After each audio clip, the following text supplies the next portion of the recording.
Maaalalang nanawagan ng supporters ni Vice Ganda kay Coco Martin na tanggalin si Nico Natividad sa FPJ Batang Quiapo. Hindi nagtagumpay ang bashers ni #Nico dahil hindi tatanggalin ang aktor sa karakter na Emong na pinsan ni Ivana Alawi bilang Bubbles. Matatandaan na naggalit to the max ang supporters ni Vice Ganda nang maghayag ng saloobin niya si Nico tungkol sa searchy at searcher na nag-guest sa segment ng It's Showtime na Especially For You na bebeso ang guy sa girl. Naglabas ng saloobin niya si Nico sa kanyang social media account na alam niya ang pakiramdam ng napahiya dahil na-experience na niya ito noong aktibo pa ang #dancer sa It's Showtime.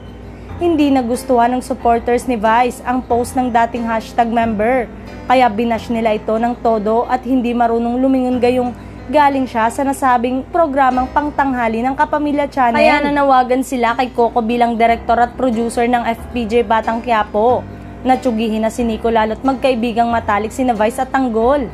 Sa report ni Christopher Min sa radio program na Christopher Minute, mula sa FPJ Batang Quiapo ang aking nakausap na source na hindi nanununog at nangunguryente at nalaman ko at dapat kong itawid sa inyo na hindi raw po makikinig si Coco Martin sa kung ano-anong isyong kumakalat ngayon. Si Nico Natividad po ay patuloy pa rin nating mapapanood sa Batang Quiapo at ang kanyang role ay matatapos lamang kapag wala na talaga siyang mga eksena.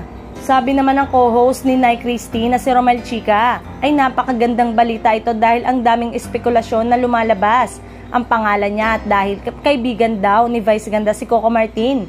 Kaya tatanggalin at hindi nagtagumpay ang bashers. Labas po ang issue ni Vice Ganda at ni Nico Natividad. Ako'y nalulungkot kapag ako'y nakakarinig ng mga tao na gustong mawala ng trabaho ang ating kapwa.